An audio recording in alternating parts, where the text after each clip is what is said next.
Hi, Ben. Zach Dankey here from Phoenix, Arizona. Hi, Ben. This is Michelle from Germany. Hi, Ben. Stacy here from the great state of Pennsylvania. Hi, Ben. I'm Andrew from Cape Town, South Africa. Hey, Ben. It's Day Munoz from Tucson, Arizona. Hey, Ben. It's Milos from Madrid in Spain. Hi, Ben. My name's Dan. I'm from the UK. Hey, Ben. This is John from Cary, North Carolina. Hey, it's Ben Wise, and this is The Fitness Movement.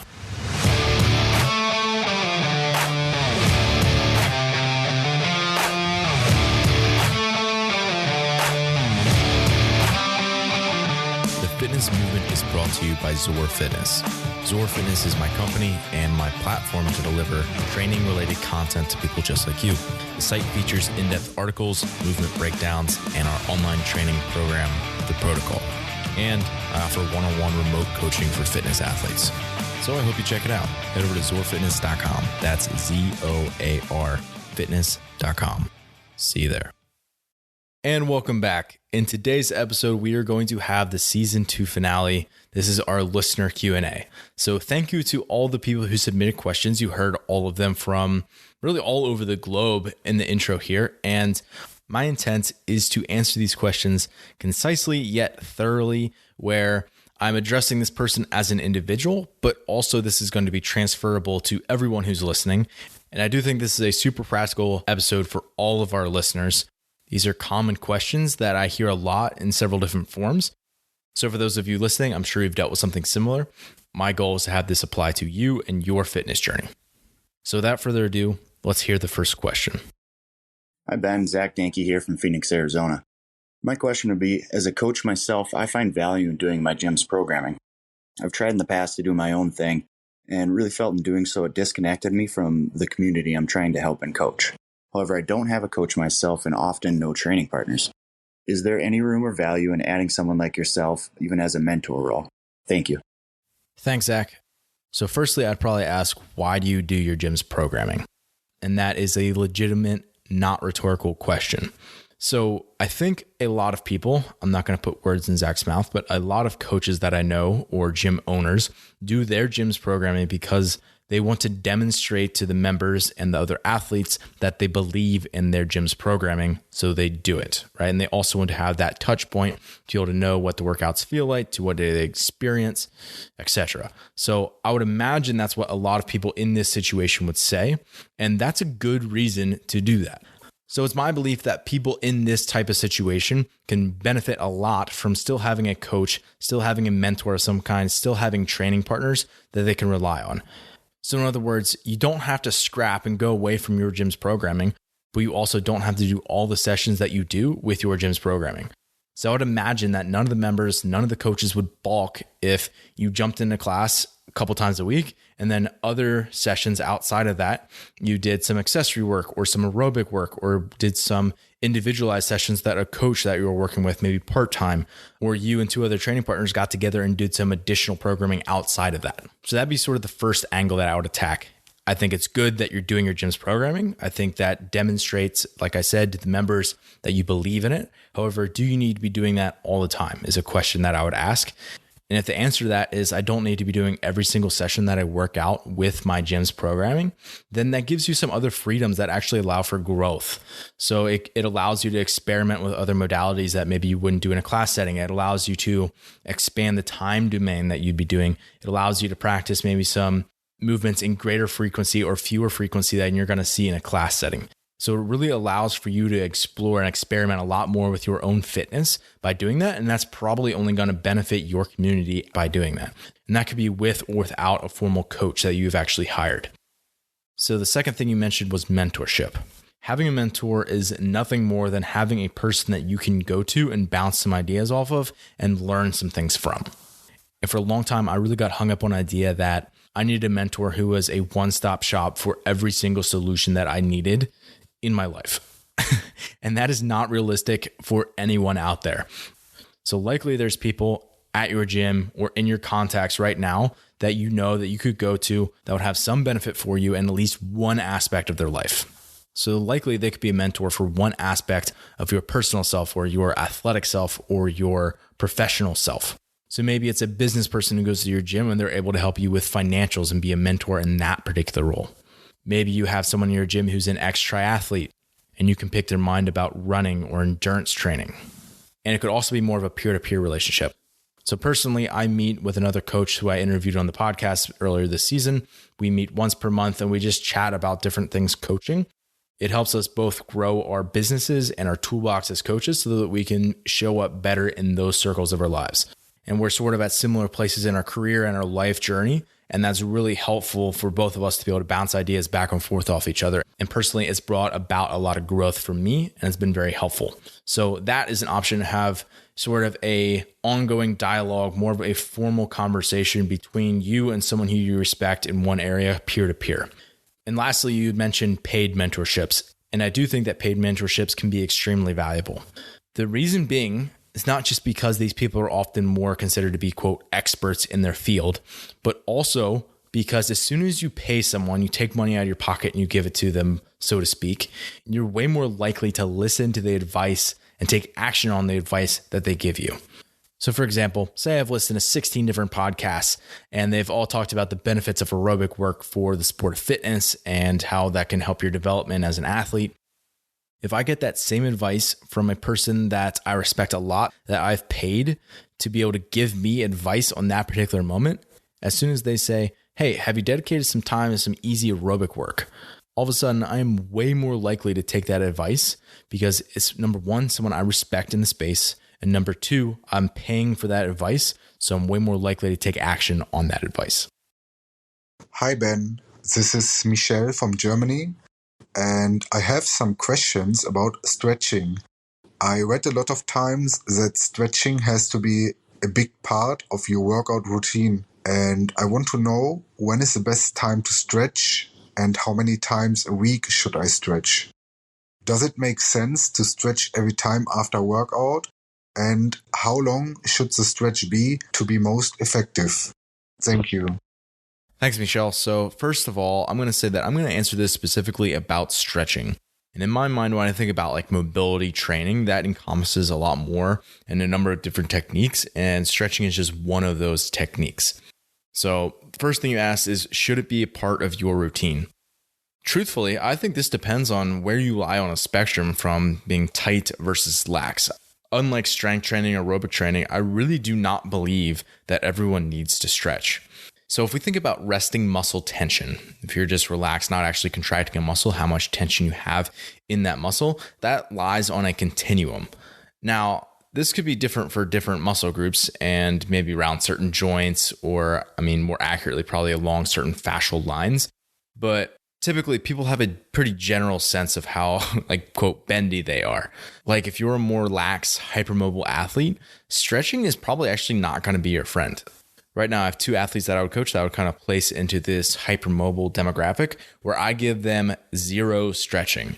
It's certainly less common. Like, I'm not doing this regularly for people, but for those people, it's really not helpful and doesn't help them solve any of the problems by stretching more. So for that hypermobile athlete, their muscles and supportive soft tissue have to work so much harder because basically they don't have the bony structures or the ligament tension to really be able to hold a joint in place really well, so that their actual muscular control has to be so much greater just to keep their joints centrated. So if you think about your GH joint, which is your glenohumeral joint, it's like what most people think of as your shoulder, that's a ball and socket joint. People often say that it looks like a golf ball sitting on a tee, and that's not a very big surface. So to be able to keep that golf ball sitting on the tee correctly as you're doing all these functional movements, your rotator cuff and some of the other supporting musculature has to work so much harder just to be able to keep that joint in place and not let it pop out of joint, which happens sometimes for people. So it's really important for those athletes that they're doing a lot more to create stability and active control because they don't have near as much of the passive tension that they need to be able to keep that joint centrated. So for them, stretching is actually not something that I would recommend. In fact, I'm going to do the opposite way, where we're doing much more to create tension and create stiffness and to be able to drive more strength and endurance qualities into those tissues so that when they go to do chest to bar pull-ups under fatigue, that their rotator cuff and their other supporting tissues are strong enough and resilient enough where they can keep that joint in place and that they're not having a lot of irritation because that joint's basically getting pulled all over the place as they move through space as they get tired. So obviously that's not super common, but for sure I have listeners right now who are hearing this who fall into that demographic.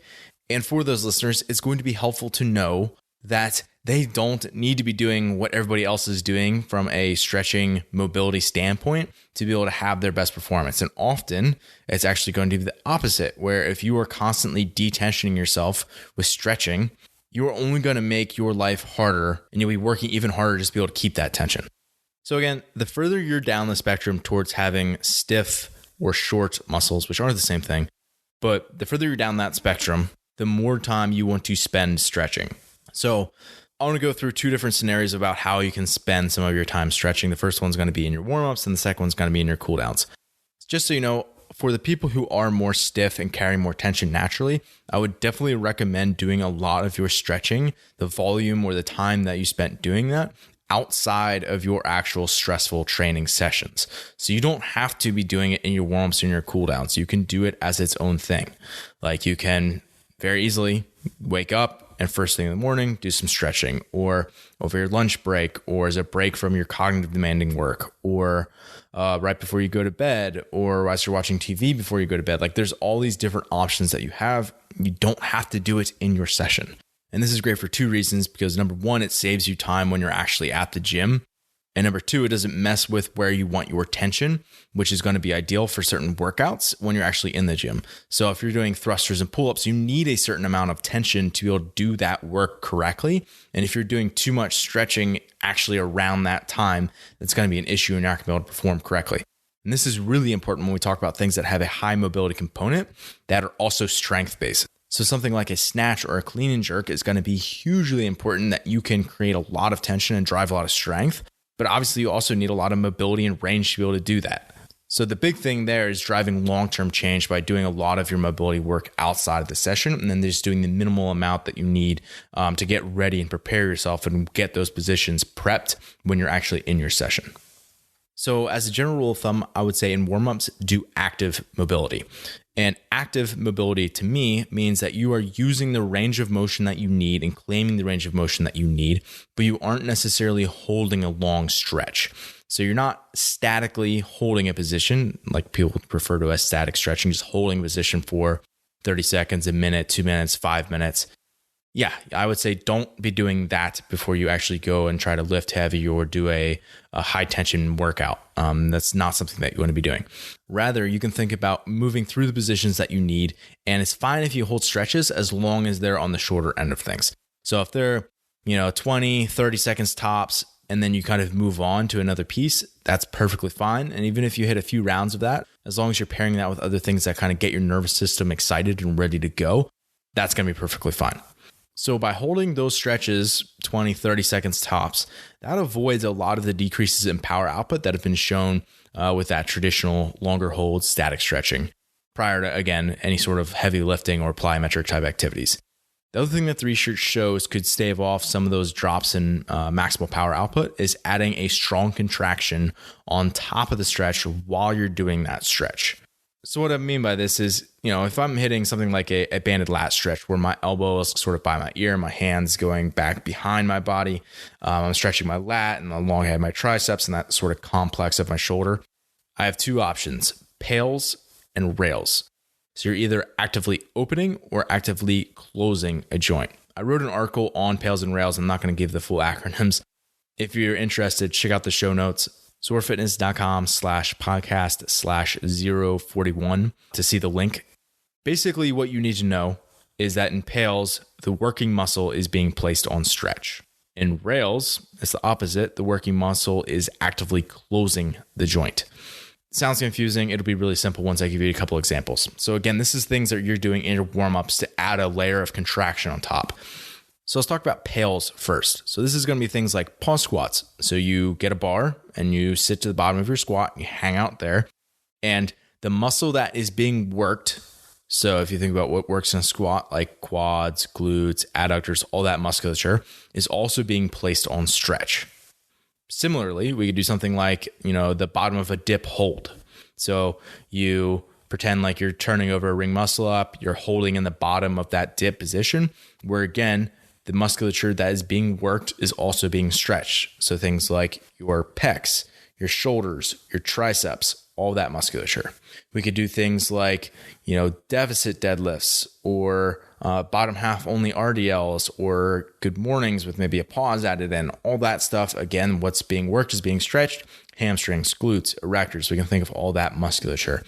We could do things like hanging from a pull-up bar or doing scat pull-ups. Again, lats, teres, rhomboids, lower trap, all of those musculatures are getting stretched. So that's PALS, the working muscle is being placed on stretch. If we go the opposite way, this is rails. So this is the regressive version of that. So the working muscle is actively closing that joint. So things like L-sits, tuck holds, L-sit raises. The musculature that's being worked is your abs, your hip flexors, your quads, but the muscles that's being stretched are on the opposite sides of those joints. So it'd be like your posterior chain, like hamstrings, glutes, low back. If we're warming up for something like chest bar pull-ups, we could be doing a pausing bent row to your chest with a barbell, or a ring row hold at your chest, or a PVC hold on your chest and driving tension. So again, in rails, you can basically think of you're actively pulling yourself deeper into the stretch. So if you're doing a elevated cat pose where you got your hands overhead, you're trying to stretch out your T-spine and your shoulder flexion overhead position, you can think about really driving yourself down into the hole, thinking about opening up your shoulders, thinking about retracting your shoulder blades, thinking about squeezing your abs. You're trying to get yourself deeper into that stretch.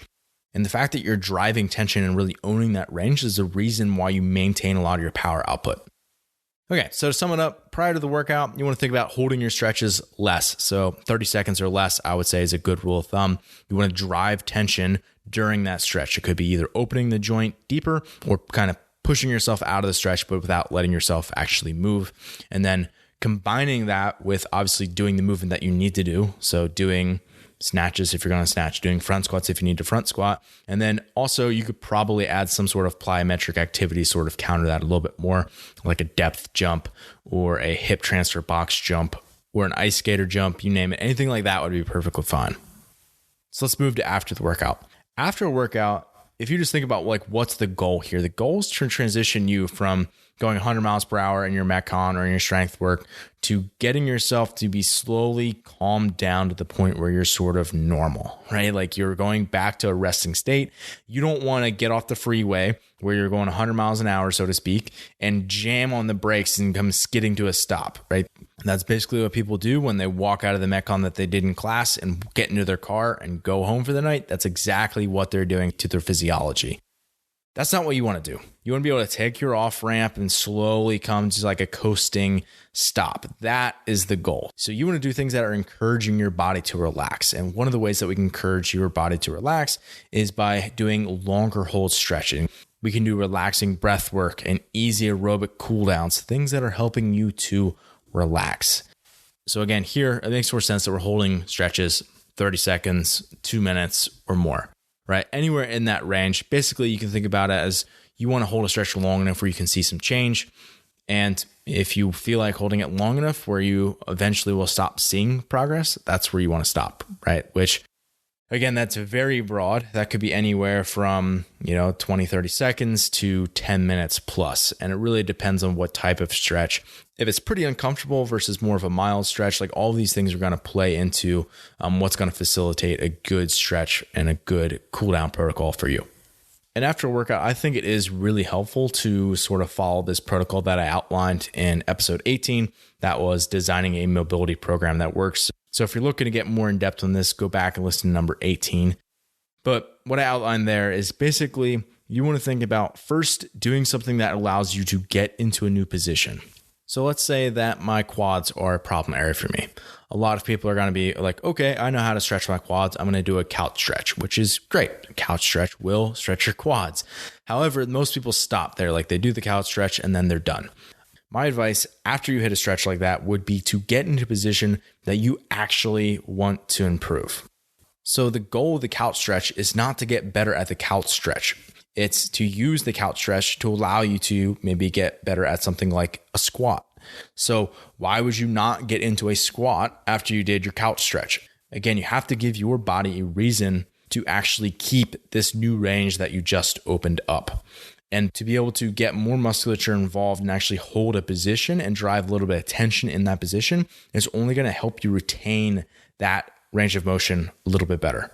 So again, really simple. If I'm working on my quads, I hit a stretch for my quads, and then I go into a position that demands mobility in my quads. So it could be 2-minute couch stretch into 3 front squats, each with a 5-second pause at the bottom at 95 pounds. Something light. It's not super challenging, but it demands something of my mobility, and it does require a little bit of tension to be able to do that. So again, if you want more of those types of protocols, go listen to episode number 18. Besides that, I would say if you're someone who's just like, I need to get more mobile, and that's like your thinking, that's just too basic of a way to think about it. That's like someone saying like, I need to get stronger, so I'm going to do these 10 different exercises to get stronger. Like, you need to be a little bit less elementary in the way that you're thinking about how to improve that thing. So if you want to get stronger, what specific patterns or positions do you need to improve? It's the same thing for mobility. So for the athletes that I work with, I'm not just prescribing them random mobility, like, let's do some of this today or some of that today. It's like, I go through a movement screen with them, I identify the specific ranges and patterns that they need work, and then we do things specifically for that improvement. Like, that would be the equivalent of a coach working with you. You deadlift 500 pounds and you overhead squat 115 pounds, and they're giving you deadlifts all the time in your training. Like, your coach would never do that. Like that would just never happen. So why does that happen in mobility training? You need to get specific with what you actually want to improve. And it doesn't have to be super complicated. Like, for me, it's I need to work on shoulder extension. I'm working on T-spine extension. I'm working on hip flexion and knee flexion all the time. So it's pretty simple. Like, I'm just going through maybe some tabletop bridges, bicep stretches, T-spine openers, PVC dislocates, and that's sort of my upper body staples right there. And then for like my lower body, I'm doing things like lizard stretches, couch stretches, seiza sits, or like kind of saddle pose type work, right? And that's my lower body work. And it doesn't have to be overcomplicated, and it allows me to get a little bit more targeted with what I actually need. And then sort of the last part of the question that you asked was basically like, how long do I need to be doing this for? My recommendation would just be to start with a minimum effective dose, which is just a fancy way of saying like, do as little as you need to with still seeing some improvements. So again, I would say this is going to depend on who you are and what your lifestyle looks like. So for example, if you sit in front of a computer writing program designs all day and then you go to snatch, not that I know anybody that does that, but I'm going to need a little bit of time to be able to actually get into a decent position. So truthfully, it's individualized just like any other aspect of training. So I would say start with those principles, see what works, and go from there. Hi, Ben. Stacy here from the great state of Pennsylvania. My question is for the competitive athlete.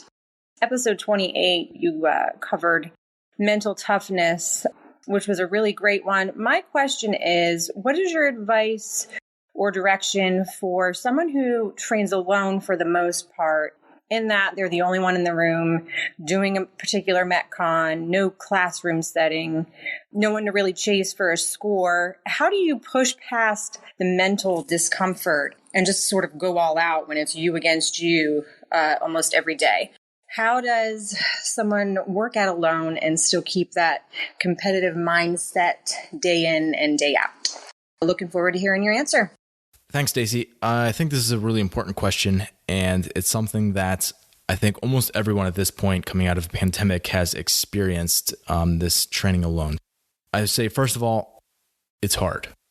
And I think it's very helpful sometimes just to have someone acknowledge that, yeah, you know what, this sucks sometimes, and it is what it is, and you're gonna have to make the most of it, but at the same time, it's hard. And just knowing that, I think, is an important place to put yourself mentally, understanding that sometimes training alone can be challenging, more challenging than if you're training with a group. So that's that. Let's move on then. Leave that there. We'll move on. Is there something that we can do so that you are not training alone for important pieces? Notice I'm saying for important pieces. There's going to be times where you just have to train alone and it's boring and it is what it is, and that's just life. However, there's other times where if there's anything that we can do to get you to work out with someone else, that's going to be super helpful. If we have someone and they're super committed to the sport and they want to be a professional and they want to perform at a really high level, move somewhere. Move to Tennessee, move to Iceland, move somewhere where there is a hub of elite CrossFit athletes, and find a way to insert yourself into there as frequently as you can and you are much more likely to rise up with the tide, so to speak. So that's one option. Most people don't have that option, if I'm being honest, though. Like, most people aren't willing to uproot their lives. They have families, they got stuff going on that doesn't allow them just to pick up and move like that. And that's most people, if I'm being realistic. So then our second option is to find a way to train with a person who in one aspect or in a certain workout can push you or keep pace with you in that particular style of workout. And then maybe you can do that 1 to 2 times per week. So maybe you can do your weightlifting with a person who is a weightlifter at your gym. Maybe even if it's not the exact same workouts, like even if your programming is different than their programming, it allows you to work out alongside someone who has the intention of eliciting their best performance in a weightlifting style session. And that camaraderie will help you out immensely. Even if it's just a person who can push you in rowing workouts or can push you in longer endurance type workouts, those things are super helpful. And if you can find people who will, hey, I'm doing a MetCon this weekend, are you okay jumping in with me? Even if they're way ahead or way behind you, just having someone else there who's doing the same workout as you will help push you to elicit your best performance. So I think most people could get someone in there for at least a session or 2 per week, even if it's still the majority of time you're training alone. So let's say you take advantage of that and you're working out some of the time with a partner of some kind in some capacity. That still means that the majority of time you're training alone. And this is the case for high-level athletes. Like, they still have to train alone most of the time, or at least some of the time, to get their individual priorities done. And that's just the way it is, right? And it doesn't mean that it makes it any easier or any more fun, but it's a necessary thing if you want to be good. For these athletes and for people who train alone in this sense, the biggest thing that allows you to push is having a stronger connection to your why. So I have an analogy and I want to paint a scenario for you just to kind of explain this a little bit more. So imagine you are at a start line for a 5K run time trial and someone walks up to you and is like, hey, I will give you this $20 if you can run your fastest 5K that you've ever run. You're like, great, let's do it. So you take off, you're running at your time trial pace, you're doing great. 3K in, it's starting to hurt so bad, but you're like, you know what? That's $20. I'm going to keep running super hard. And you get to the 4K mark and you're like, oh, I just can't hold on anymore. And you kind of, let your pace fade a little bit. Because at the end of the day, that's $20. Like, how hard do you really have to work to get $20? Like, it doesn't mean that much to you. Like, you don't have that strong of a why to actually will your way to be able to hurt that bad to make that happen. Versus you walk up to the start line of the 5K and you see a grizzled man. He's kind of coming around the corner. He puts out a cigarette. He's walking up to you and says, listen, I've kidnapped your significant other. And unless you run the fastest 5K they've ever run in your life, I'm going to kill them. Imagine how you're going to run that 5K race. Now, I realize that's a completely outlandish, ridiculous scenario, but it paints a picture of what it means to have a super strong why. Like, if you want to be able to hurt on a daily basis to the level that you need to be able to compete at a high level in CrossFit, you have to understand why you're hurting like that on a daily basis. The more strongly you are committed to your goal and all of the decisions that you have to make outside of that session, like, I've given up my free time, I've given up my other hobbies, I've spent time away from family so that I can train for this thing. I am not going to just sandbag this workout. Like, I'm going to give it everything I have in this moment. And that's what I mean when I'm saying you need a stronger connection to your why. And it's okay if you're an athlete who isn't willing to give up certain aspects of your life in order to have a stronger connection to that why so that you are more committed to that goal. But realize that if you want to push yourself and if you want to get to the highest level that you can and be the very pinnacle of the sport, you recommitting to that goal every single day with all the small decisions that you make outside of that session are going to allow you to push yourself so much harder in that session because it's going to mean so much more to you. And even when it hurts, you're not going to give up because you know exactly why you're doing it. Okay, so I'm going to end my rant there. The last thing I do want to say about this is that I think accountability from a coach can be super helpful as well. Having someone in your corner who is believing in you, that is expecting your best performance and willing to have tough conversations in order to get to your best performance is super helpful. So just knowing that you have someone who you are going to be submitting times to, scores to, that you're having video submissions to, is often enough that you push just a little bit more in training. Hi Ben, I'm Andrew from Cape Town, South Africa. I've noticed you speak about not overdoing movement patterns and such in a program to prevent overuse. Now, my problem is that we are back in lockdown here, and I do not have access to machines such as the rower or the assault bike. And replacing all those machines with running in the past has really taken a toll on my knees and back. So how would you recommend replacing those machines in workouts so that I can keep improving cardiovascularly, looking at especially longer workouts such as 30, 40, 50 minutes workouts? Thanks, Ben. Thanks, Andrew. So firstly, I think this is helpful for people who are in lockdown, obviously, but also if someone's just like traveling, if they're doing hotel workouts where they don't have access to like their typical equipment, they might have a few dumbbells or possibly a jump rope or some very minimal equipment, or a person who just wants to add a second sweat type session at home where they don't have to go to the gym or kind of get done up to be able to do that. And then they have minimal equipment at their house. Yeah, so certainly if you just try to replace all the volume that you were doing in the gym with running and bodyweight movements, like as you alluded to, you're probably going to get cranky knees, back. Yeah, it's just going to happen. So for a person who's in a lockdown type situation or traveling where they have minimal equipment, there's a few focal points that I think would be helpful.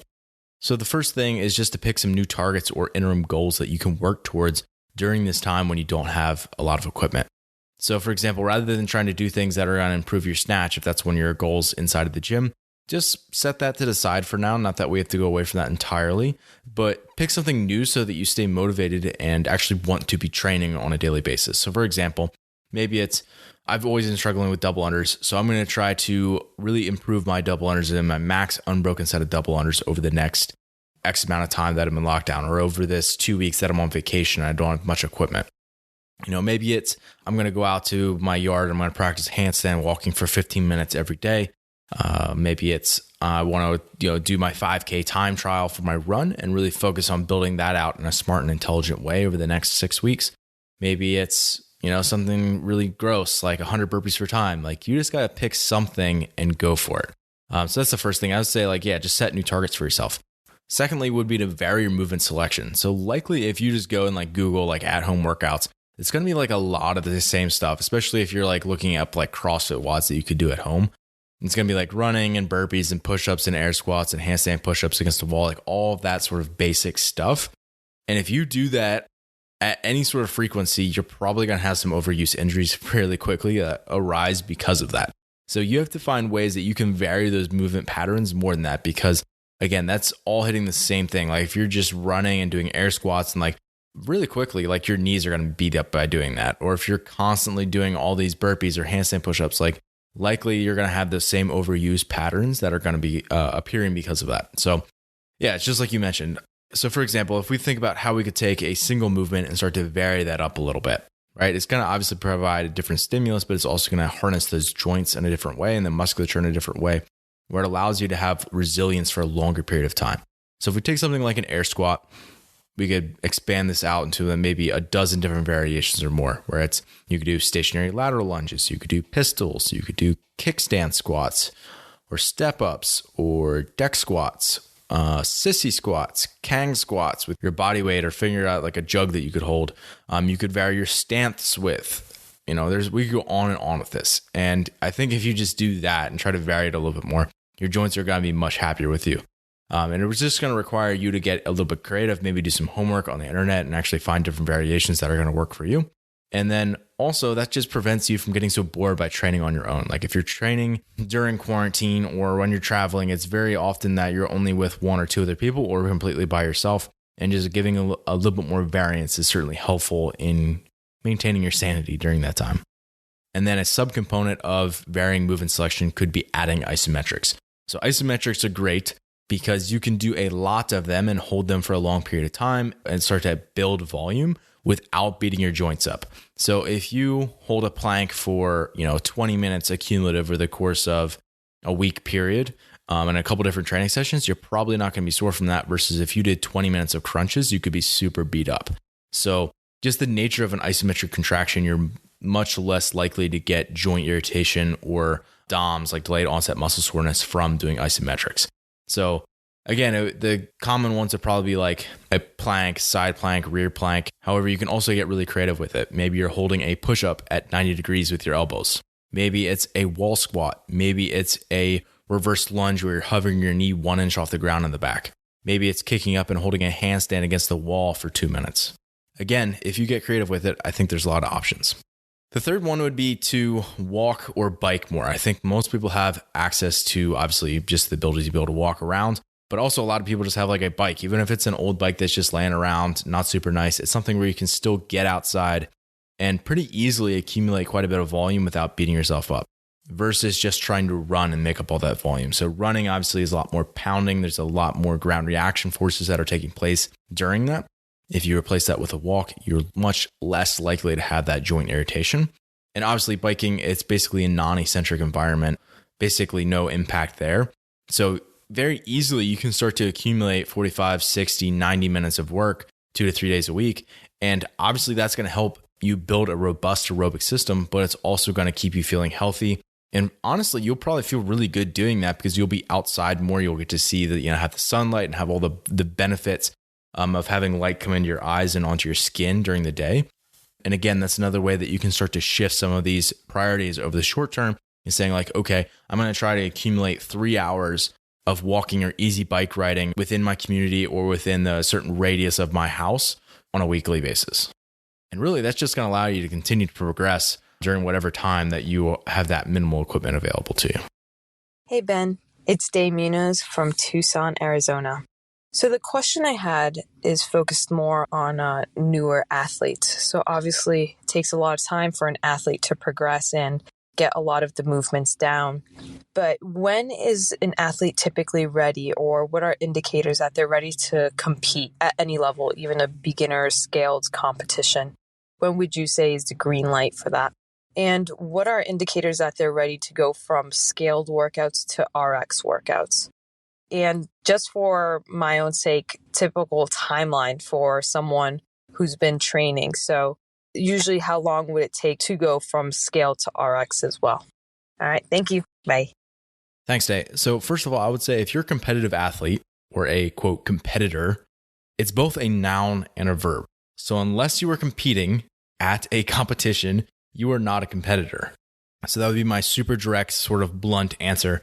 But I think the reality, and this is sort of what you're getting at here, is you want to be prepared to compete. So you just don't want to compete willy-nilly and not be really prepared for it or feel like you're going to get embarrassed at the competition. There's a lot of those kind of things that you want to kind of check off before you actually get in your first comp. And I totally get where you're coming from here. That being said, you want competitive experiences right away. So my first piece of advice for people who want to compete and you have not competed yet, get into a competition. That could be a scaled competition. That could be maybe the RX division if there's an elite field, right? Something where you can at least get some exposures. And realize that when you sign up for that, there's a very high likelihood that there's going to be a weight that you can't lift. There's going to be a movement that you can't do yet. There's going to be a skill that you haven't acquired yet. And there's potential there for you to feel embarrassed or be embarrassed at that competition. And here's the thing, you have to be willing to put yourself into that situation and potentially experience that in order to have the growth that comes along with it. Competition is going to expose your weaknesses. And this is true for someone who's a beginner. It's also true for the people who are the highest of the elite. Anytime you go up against your capacity and you're testing yourself against other people who are trying to beat you, it's going to bring so much to the surface that wasn't visible before. So the first part of your question, when is the green light to compete?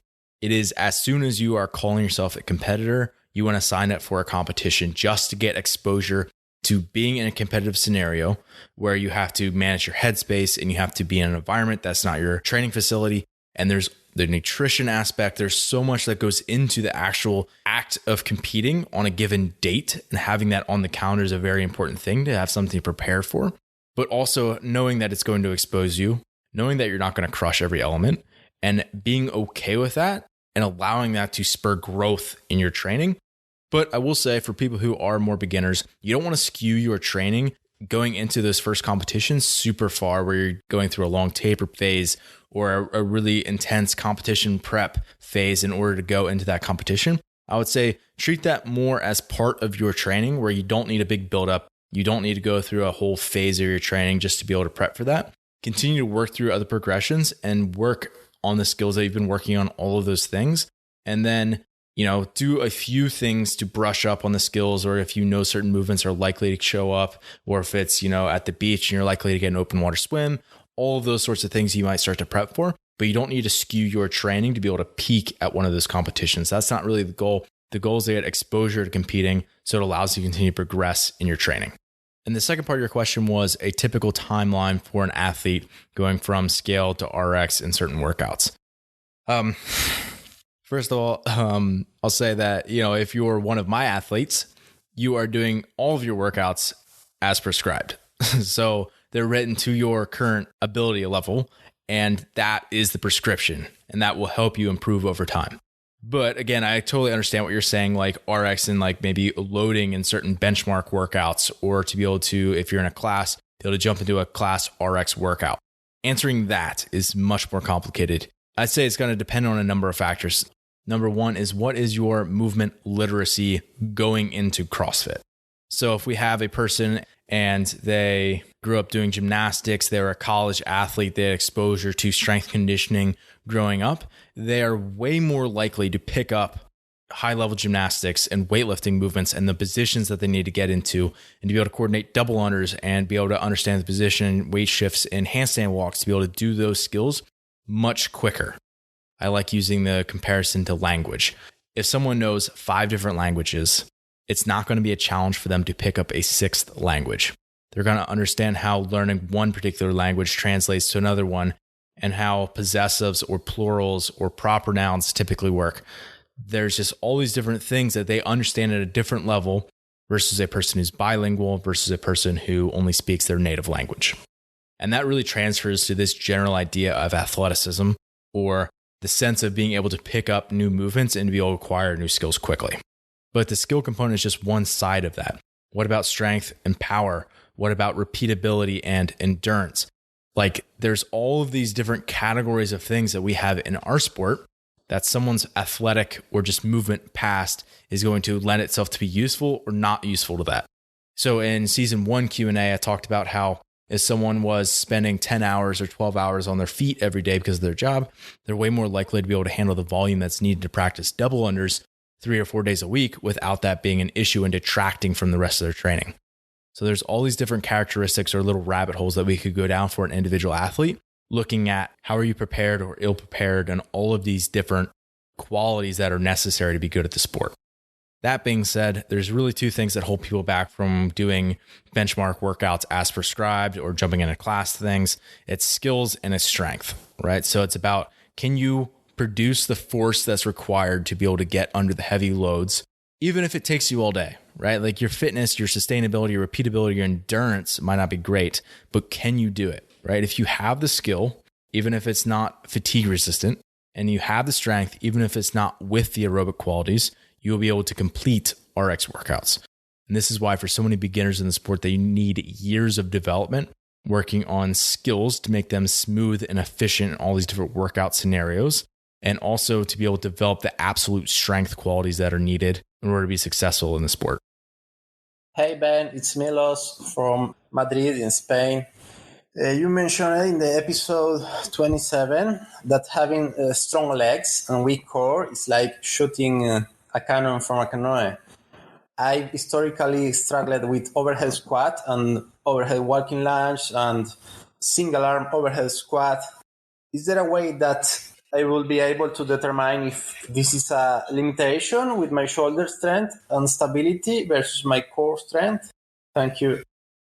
Thanks, Milos. The first question I would ask is, do you feel shaky or unstable? In other words, having difficulty maintaining a position, or do you feel like you are struggling to get into a quality position?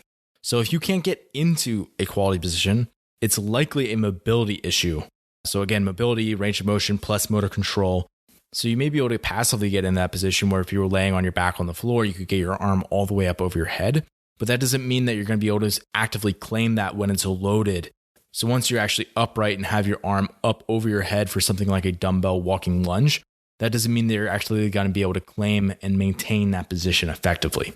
So Again, mobility is range of motion plus motor control. You have to have both. You have to have the passive range of motion, the freedom to be able to get into a position. You also have to have the motor control or strength to be able to maintain a good quality position once you actually get there. So simply, for whatever movement that you feel like the issue is, or movements that you feel like it is, video yourself and compare yourself versus a person who is highly proficient at that movement. So maybe video yourself and compare that against a games athlete doing a workout with that movement in it and be able to determine, does my position look like their position? If it doesn't look like your position, even when you're unfatigued or lightly loaded, then it's probably an issue with mobility and you need to be able to work on that position. So if that's you, I would go back and listen to episode number 18. That was on designing a mobility program that works. So mobility is not just stretching. Stretching allows you to open up a certain range, but then you need to do something that is a high neural component using actual strength and driving a lot of tension into the position to give your body a reason to have that new range of motion actually stick around so you can claim it in the future. The goal is to drive that long-term change. So let's say that's not the issue and it's more so like you are pretty easily able to get into position when you're unfatigued or lightly loaded. But then once you're in that position, the position begins to break down once you've held that position for longer, or once you begin to breathe hard in that position, then it's much more likely to be a stability or midline issue. And I think often people read into this, they're like, oh, it's a midline issue, so I should be doing GHD sit-ups and hollow holds all the time. And I would say like rarely is the answer that simple, where it's just like, oh yeah, I'm going to do some specific midline work and that's going to yield itself to a better performance. If someone does very little accessory work for their core, maybe that could help them. However, I find it much more useful to do the movement that you plan to do and is required of you to do. So do the dumbbell overhead walking lunge, focusing on keeping a tight midline, focusing on having good mechanics, and not allowing yourself to have compensation patterns as you get tired. So maybe it's a 1K row at a ramping pace. You get off and immediately do a 50-foot overhead walking lunge, focusing on keeping a tight core and breathing through the position while maintaining nice clean lines while you're doing that. So again, I'm going to refer out here. Episode number 27 was a model for functional core / midline training. I would definitely go listen to that episode if you feel like you're someone who's in that demographic. I'll talk much more about how to integrate midline training and not just have some sort of isolated ab exercise, because that is not going to be the answer for that situation. Hi, Ben. My name's Dan. I'm from the UK. I just wanted to say I've been listening to your podcast for several months now, and it's been really informative and helps my development as a CrossFit athlete immensely. So thanks a lot. One of the concepts I've been reading into and I find really interesting is how breathing efficiently can enhance your performance in the sport of fitness. I'm guilty of hitting MetCons all out from the start, and this often results in a spiked heart rate and breathing rate, which I find difficult to maintain. Have you got any tips on how to work on your breathing during a MetCon piece, or any exercises that will help this aspect? Thanks, Dan. I really like this question. I would sort of think about maybe attacking this in 3 different ways. We're talking about like the spiked heart rate, the breathing rate that is really common with MetCons. First would be environmental. So in other words, if the music's super loud where you're at, that's an issue, right? If everyone in your class, when they start the 20-minute AMRAP, is like in a dead sprint on that first 400-meter run, that's an issue. If your coach is like screaming at you to go faster and this is like the first quarter of the MetCon, that's an issue. Like if you can change that, change it. Think about how you could potentially manipulate those things. So like, hey coach, we got double unders today. I think it would be really helpful if we could maybe just keep the volume on the radio a touch lower so that we could hear a rope spin. That's really helpful for us as we try to learn this skill. I think oftentimes if people go about it in that sort of way, you probably actually get what you want versus if you're like, this music's too loud, or you just act like you're complaining about it. If you give some sort of a rationale behind why you don't want the music blaring, or you know how you can manipulate some of these environmental factors, you're way more likely to actually get the outcome that you want. But that being said, if you're maybe in a scenario where the music is just way too loud, like there's still things that you can do to control this. Like you can wear earplugs. So I actually used to wear earplugs on certain days at my old box, just when I wanted to moderate my intensity a little bit and I didn't want my arousal to get too high. So things like that are an option if you're willing to do that. You might get a few weird looks, but hey, that's all part of it. And then secondly, I would say like if you can't actually change your external environment, think about how you can then change your internal environment. So what's going on inside of your own head and body. So you need to work to create some sort of separation from that environment, emotionally speaking, where maybe it's in your head, you're like, you know, it's the start of a workout and everybody goes out in a dead sprint and you're like, You fools, why are you starting out round 1 in a dead sprint? Just like, hey dude, just let him go. Like you just like say it in like that sort of tempo. You're like, relax. Like they're going to pay for it in the latter rounds. Like just let them go. Right. And if you think about it in that way, you're not going to nearly get as much caught up into that and sort of make yourself having the reputation as someone who goes out just a touch slower in workouts and then is more of a pacer. So I think that just changing your own identity around how you attack workouts, it could actually be useful. And if you watch the best of the best, like Rich Froning did this a lot. Like you'd see everyone at the games like take off round 1 and they sprint up to the bar and start ripping it off the ground and really like kind of going through reps really fast. Rich would just sort of stroll up to the bar and just like begin chipping away at reps. He never ever looked like rushed or chaotic. I would actually say like calm is a much better word for how he would go about attacking workouts.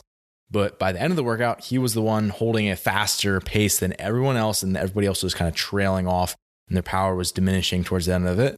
And he was able to actually increase towards the end of the rounds. And I think it's helpful for people to remember this is CrossFit. And most of the time in CrossFit, the workouts are written in such a way that you don't actually need to get through the reps faster.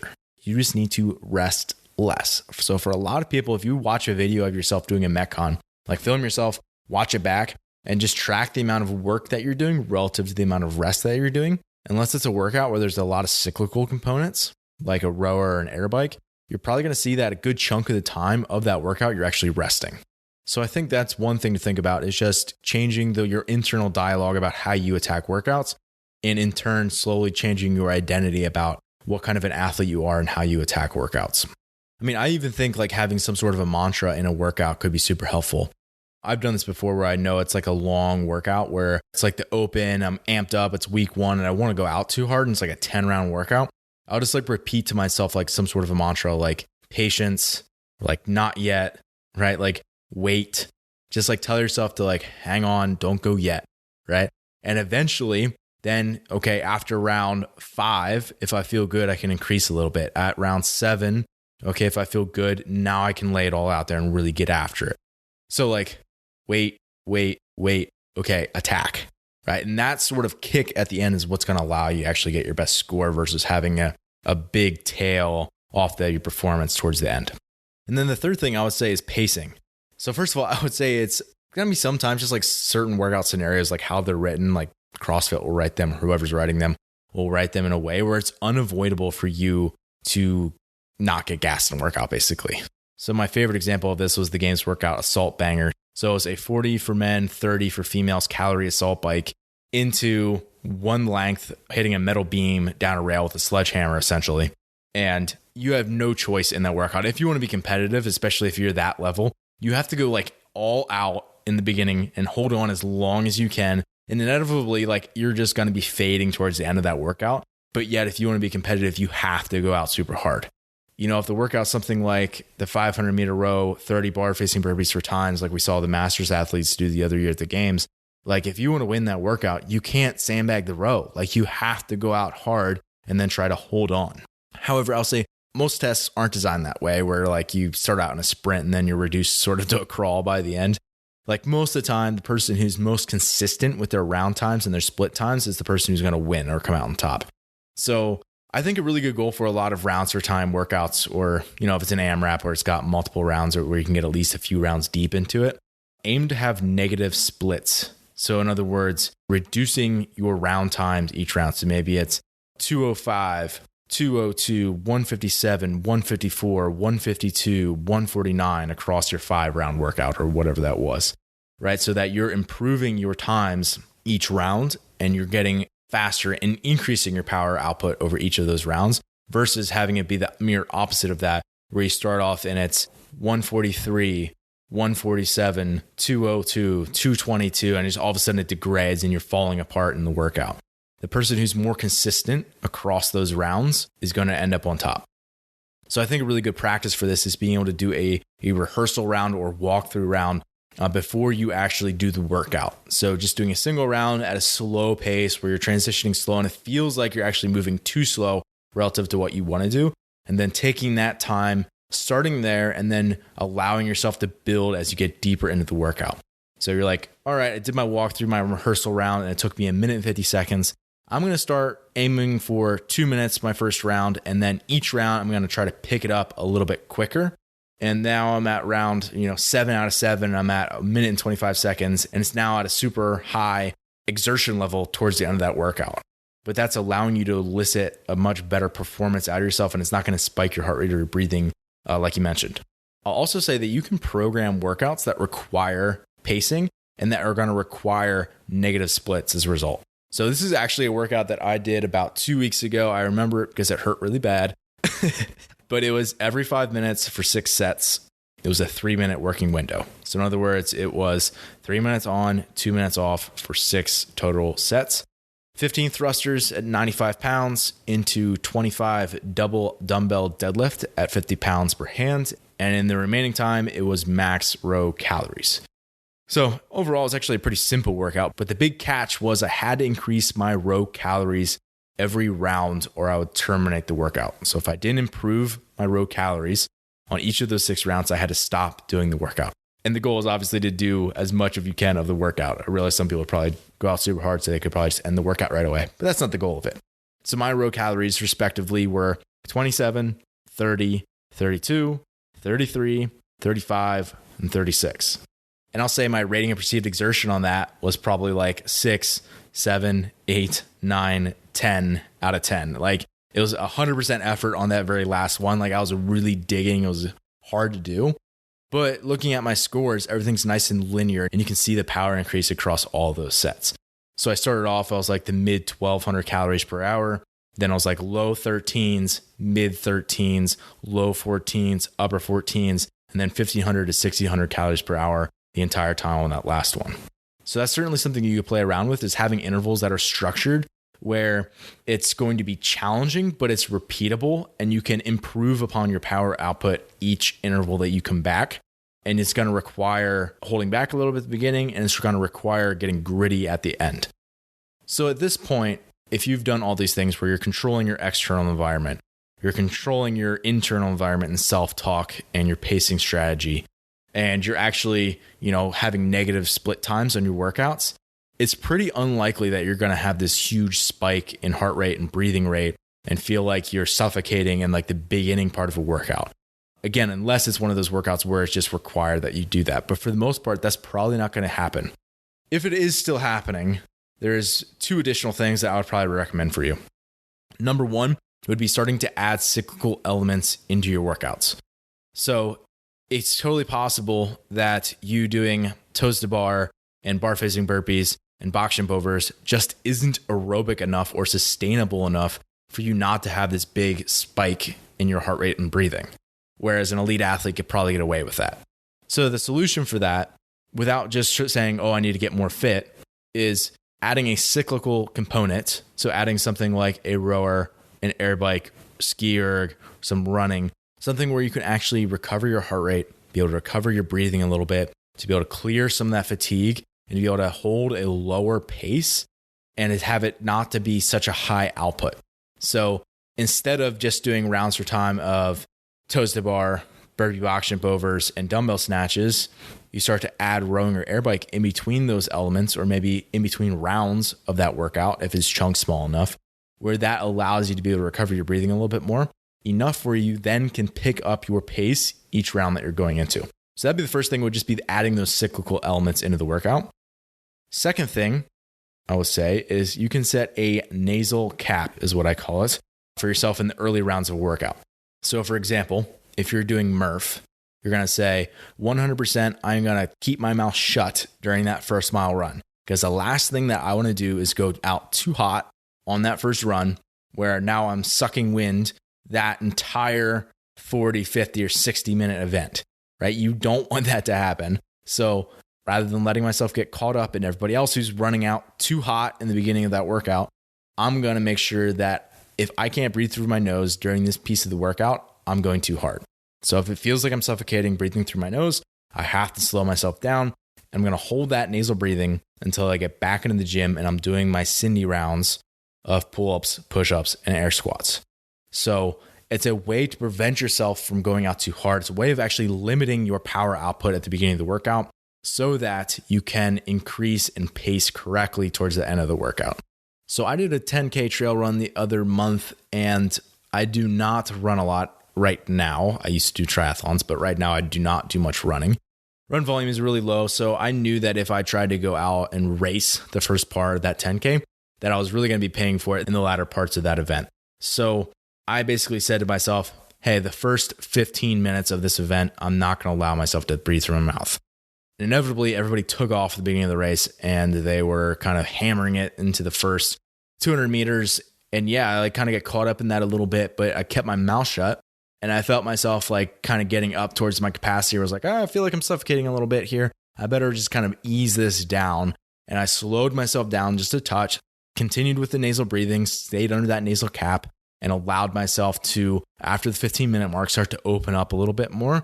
And then I was catching all these people in the second half of the workout who went out too hard and were struggling towards the end. And I'll also say, like, I still had a really hard time at the end of that workout. I would say my pace probably still degraded a little bit from what it was at the beginning, just because it was a long event and I wasn't used to that. So again, if this is a long event and something with multiple rounds, these are all effective strategies that you can begin to implement and really take advantage of so that you're not blowing up your heart rate or your respiration rate early in workouts. Hey, Ben. This is John from Cary, North Carolina. You mentioned in episode number 38 the necessity to build volume for improvement in the sport. My question is about when to wear weight belts in regard to volume. Is there a good rule of thumb for number of reps and weight percentage when you read it off the board? Or if there's a lot of muscular interference in a workout and you know your form could suffer, like high reps of moderate back squats after other squat-centric movements? Thanks. Keep up the good work. Thanks, John. So the first thing that I would say is number 11 of the podcast, episode number 11 would be a great option to go to. I talked about gear and equipment. Is it helpful or is it a hindrance? So that's a good reference for you. But I mean, I really think we could have this conversation for wrist wraps, knee sleeves, lifting shoes, thumb tape, gymnastics grips.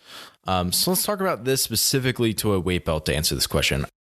You know, I've personally heard people talk about weightlifting belts where it's either like cyanide to them or like some sort of panacea where it's either gonna, be the worst thing that you could do for your back and your long-term health and core strength, or it's gonna solve all your problems and, you won't get injured because of that. It's neither of those things, right? A weightlifting belt has a purpose. It can be very useful, but it also can pretty easily become a crutch. And I think as long as you view it in that way, where it's not going to solve all your problems and it's also not going to cause all of your problems, then you can start to be a little bit more mature in how you look at how you should actually be using a weightlifting belt. So when you're lifting heavy, you shouldn't feel like you have to use a weightlifting belt. Also, when you're below a certain percentage, you shouldn't feel obligated to have to not wear a lifting belt. It's really going to be dependent on you as an individual where you find use for the weightlifting belt and certain movement patterns, and also what sort of load or fatigue that you're under that allows you to get some sort of performance or safety out of the weightlifting belt. So one of the things I also think is going to be helpful is if we understand how a weightlifting belt gets used. I think a lot of people, not just beginners, don't know how to use a weightlifting belt effectively, and it really hamstrings their abilities to be able to actually lift heavy or be able to perform well on heavy types of MetCons. So when you put on a weightlifting belt, you want it to be tight enough where when you take a breath, you can actually create tension against that belt. You don't want it to be so tight where you can't take a 3/4 or pretty decent breath against that belt without, feeling like you have to breathe up into your chest because it's kind of limiting your ability to be able to expand. So there's definitely a sweet spot for how tight you put the belt.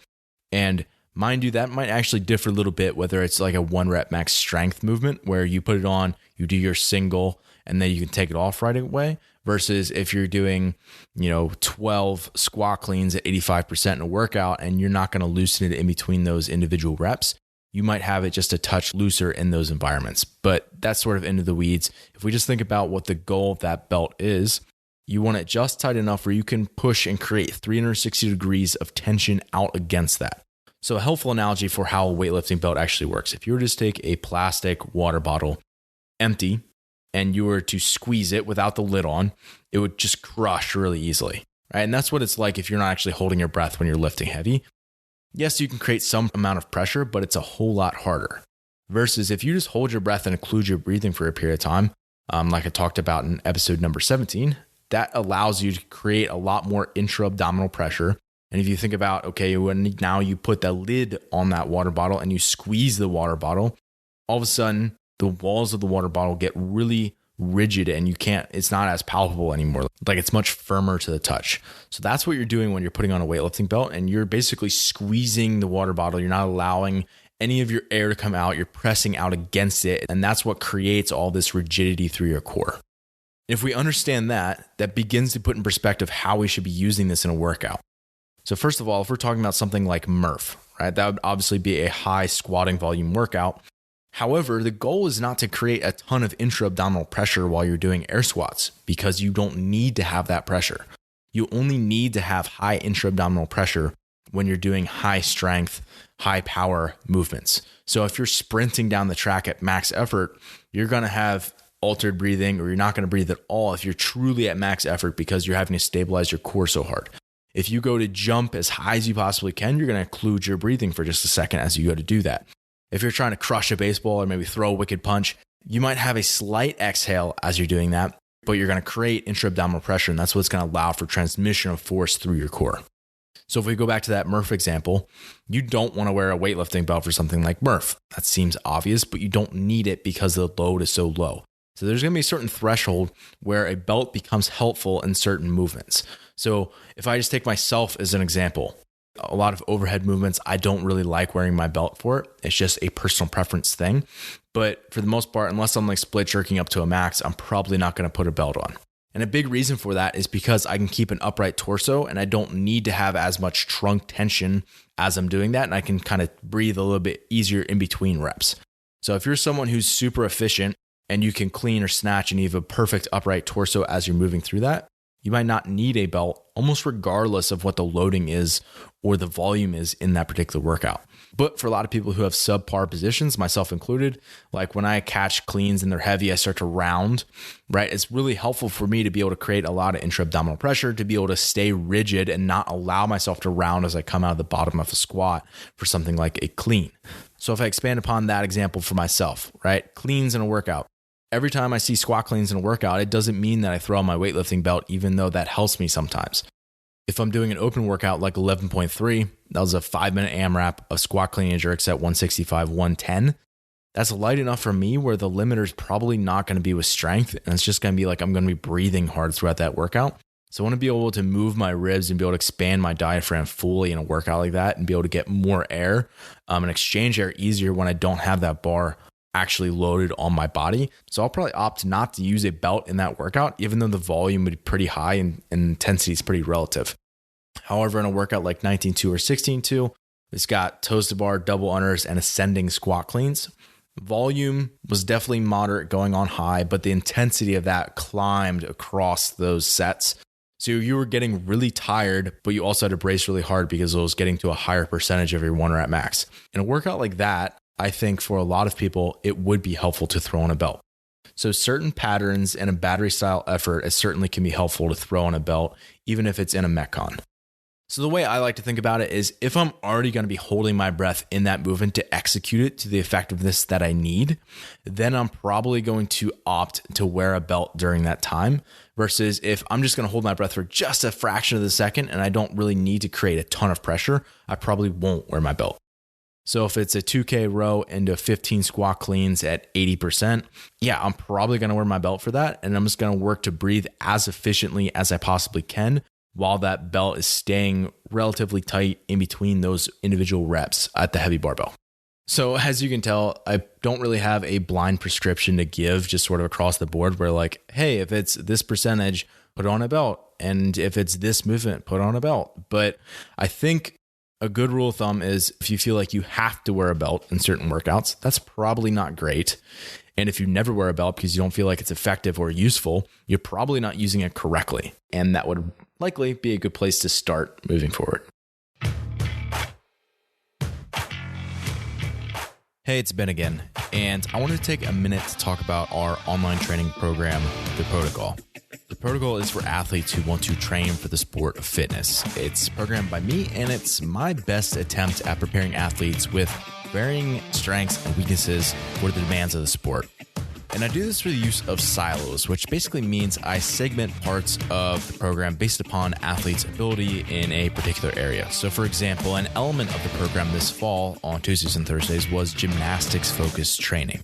And there were 4 different silos, so athletes could choose to work on chest bars or muscle-ups or handstand push-ups or handstand walks.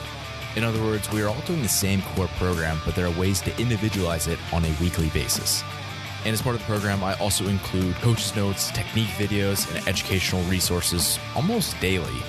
My goal is to not just have this feel like you're doing a workout plan, but to feel like I'm actually coaching you through the process of becoming the best athlete you could be. And having access to the protocol is just part of the benefit of being a pro member. You also get instant access to the Vault, which is exactly like it sounds. It means that you unlock the ability to be able to download all the programs that I've ever written. So this includes things like Bulletproof Body, which is the accessory work for functional fitness, gymnastics density for the Big 5, functional thickness, your first muscle up, cyclical supremacy, overhead squat mobility, breathwork for the sport of fitness, and it could go on and on. And lastly, you get instant access to pro articles, which are on topics that I really want to safeguard from the public and keep for my athletes. Stuff like cycle speeds for CrossFit open movements, strength ratio data analysis, so basically determining your relative weaknesses on strength work, breaking down sanctionals programming or games programming, energy systems testing and analysis, and a whole lot more. And if this sounds like stuff that you're into, you can get a 7-day free trial of Pro. Simply head over to zorfitness.com/pro. Thanks for listening, and as always, stay the course.